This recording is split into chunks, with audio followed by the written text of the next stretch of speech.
Welcome to Popcorn Daydream, where I talk about things I find interesting from the 20th century. And today I will be traveling back to 1979 to take a look at the pop culture happenings of the final year of the 70s, a decade known for discos, unforgettable movies, and some questionable fashion choices. In January, the music for UNICEF concert took place at the United Nations General Assembly in New York City. It was a charity event featuring big name performers like the Bee Gees, ABBA, Rod Stewart, Earth, Wind and Fire, John Denver, and more. Many of the artists pledged a portion of their royalties from specific songs to support UNICEF's humanitarian efforts. Some of the notable songs performed that evening were the Bee Gees' Too Much Heaven, ABBA's Chiquita, and Donna Summer's Mimi's song. The event was recorded and later broadcast worldwide, raising funds and awareness to help children in need. In 1979, disco was still popular, and whether you loved it or hated it, you couldn't escape it. Gloria Gaynor gave us the ultimate breakup anthem with I Will Survive, and the Bee Gees kept the dance floors packed. Michael Jackson released Off the Wall in 1979, marking his move from teen star to solo powerhouse. The Sugar Hill Gang dropped Rapper's Delight, one of the first rap songs to hit the mainstream. Blondie's Heart of Glass blended disco with rock, giving us a glimpse into the future of music. And the Knack burst onto the scene with their catchy tune My Sharona, which became the number one song of 1979. Followed by Donna Summer's Bad Girls at number 2, Chic's La Freak at number 3, Rod Stewart's Do You Think I'm Sexy at number 4, and Peaches and Herb's Reunited at number 5. And speaking of disco, DJ Steve Dahl, who openly disliked disco and declared disco sucks, planned the ill-conceived Disco Demolition Night, which took place on July 12th at Comiskey Park in Chicago. Dahl encouraged fans to bring their disco records to the stadium, which he planned to blow up between games of a doubleheader between the Chicago White Sox and the Detroit Tigers. But things got out of control. After the explosion, thousands of fans rushed to the field, started fires, and tore the place up. The chaos got so bad, the second game had to be canceled. Fans stormed out onto the field in the thousands. Disco records were hurled like frisbees. Bonfires were set. Bottles were thrown. The batting cage was torn down and destroyed. Fistfights broke out. White Sox players had to be locked in their clubhouse for their own protection. In 1979, the Duke Boys slid onto our screens in The Dukes of Hazzard. The show followed cousins Bo and Luke Duke, two good old boys living in the fictional Hazard County in Georgia.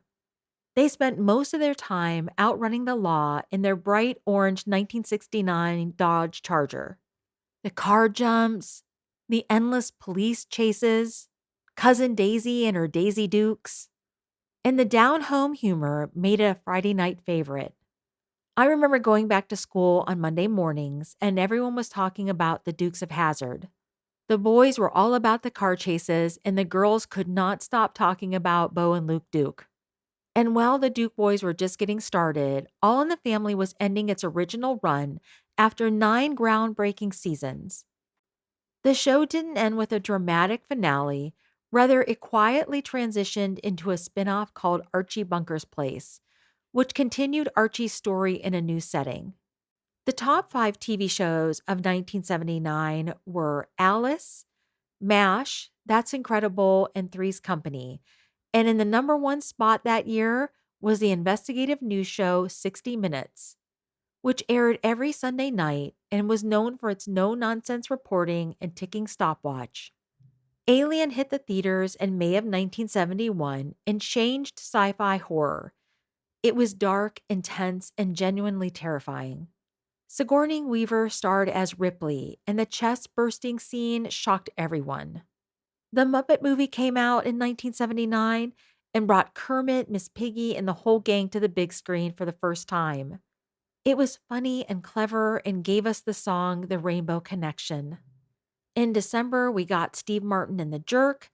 It was ridiculous, off the wall, packed with quotable lines, and turned Steve Martin into a movie star. The top movies of 79 were Star Trek the Motion Picture, which brought the original crew to the big screen, Apocalypse Now, a gritty and intense look at the Vietnam War, Rocky II brought back the Italian Stallion, while Amityville Horror scared the daylights out of us. But the top grossing film that year was Kramer versus Kramer, a drama about divorce and fatherhood that hit home for a lot of people.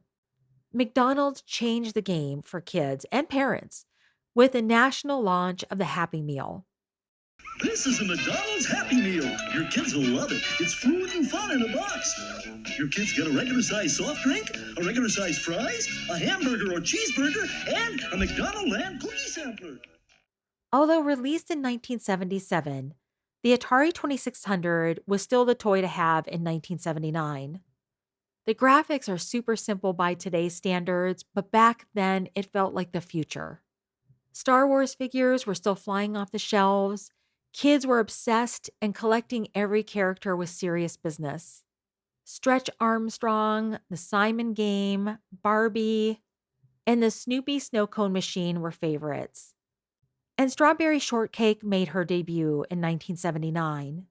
Initially created as a greeting card character, she quickly became a full-blown craze. With her red hair, big bonnet, and strawberry scented everything, she was the doll you wanted to hug and give a sniff. Her friends had their own fruity names and matching scents, like blueberry muffin, apple dumpling, and huckleberry pie. They were adorable, colorful, and smelled like dessert. And so that's a short video on the pop culture of 1979. From flashy fashion and unforgettable toys to the early days of video games and sweet smelling dolls, pop culture was doing its own thing and setting the stage for the 1980s. Whether you lived it or just discovering it, there is something special about that end of the decade energy. And this is a fun video. I will be making a part 2 about what was in the news headlines in 1979, and that one will be a bit heavier. Thanks for taking this little trip back in time with me. If you enjoyed it, don't forget to like, subscribe, and maybe share a memory from 1979 in the comments. I'd love to hear what you remember. Hey, Vaughn. It's your way of feeling like you should. Hey, Vaughn. Part of your spirit, right for your style. So good you can feel it. It shows in your smile. It's your way of looking good. 1-to-1 feeling like you should. It's your way, Avon.